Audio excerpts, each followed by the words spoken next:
ये सुख नहीं दिया। दूसरा ये नहीं किया कि पराई नारी के ऊपर कभी कुदृष्टि नहीं डाली जिससे वो प्रसन्न हो जाए। तो ये दो सुख राम जी ने नहीं दिए और सर्व सुख दिया, है ना। तो कहने की बात यह है, हमारे जीवन में राम सनातन है और उनके भगवान श्री कृष्ण श्री राम सनातन, उनके हम पद चिन्हों पर चलेंगे तो हम एक मानव जीवन को सार्थक बना पाएंगे। जिस समय रावण ने कुंभकर्ण को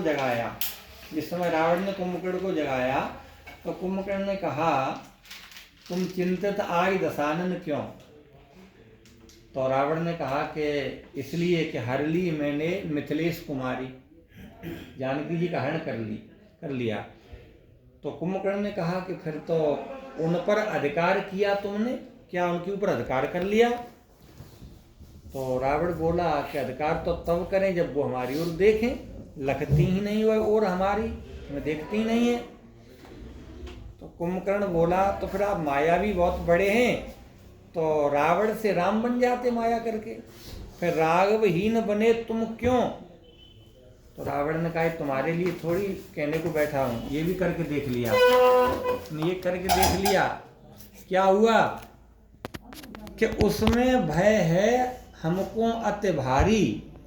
क्या हुआ कि जब राघव रूप धरो भाई, जब हम रावण से राम बने, राम का रूप धारण किया तो हो क्या गया, तब मात समान लगे पर नारी, पराई नारी माता दिखाई देती है।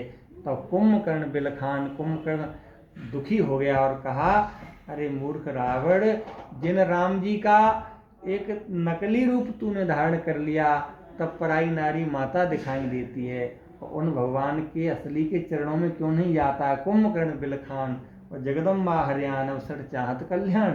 तो हम राम जी के जीवन को आदर्श बनाएं, कन्हैया के कथित अनुसार गीता के वाक्यों पर चलें। कौनते प्रतिजानिए नमे भक्ता प्रणश्यते, हमारे भक्त जो, क्योंकि भगवान की ममई स्मृत शास्त्र ममई वाक्य स्तावलंग वर्तते अज्ञा छेदी ममद्रोही ना भक्तो ना वैष्णवा।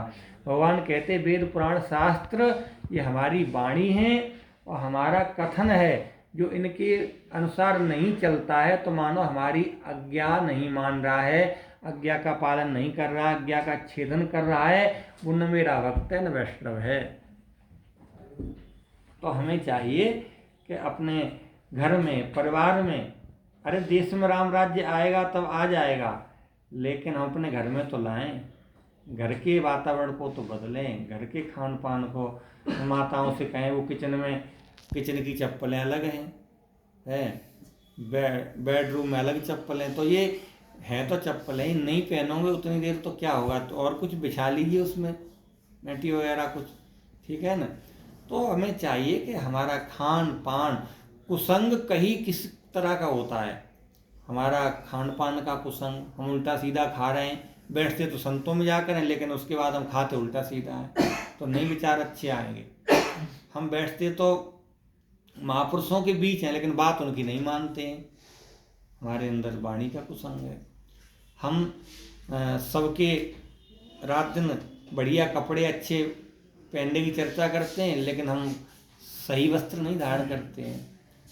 तो जब हमारा एकांत, जब लेटते हैं तो हमारा संग नहीं अच्छा है, उस समय वो संग हमारा विचारों में हम कहीं ना कहीं खोए रहते, फ़ोन पे उल्टे सीधे वो देखते रहते हैं और उनसे हमारे विचार खराब होते रहते हैं। तो हम ये यदि अपने विचार संभालें तभी तो हम दूसरे को बता पाएंगे। जिस डॉक्टर की दवाई से आपको स्वयं लाभ नहीं मिल रहा है तो आगे कैसे कहेंगे कि हम सही हैं। तो हमें चाहिए कि हम पहले स्वयं अच्छे बने और दूसरों को अच्छी बात बताएं, क्योंकि भगवान ने कहा है ना, करनी करे सुपुत्र हमारा, जो करनी करता है वो मेरा बेटा है, और केवल कथनी कथे कहता है तो वो एक पीढ़ी दूर है, कथनी कथे सुनाती, और रहनी रहे सो गुरु हमारो, हम रहनी के साथी, जो उस रहनी में ढल जाता है सदाचार की में, भगवान कहते वो तो मेरा भी गुरु है, हम उसी के साथी हैं।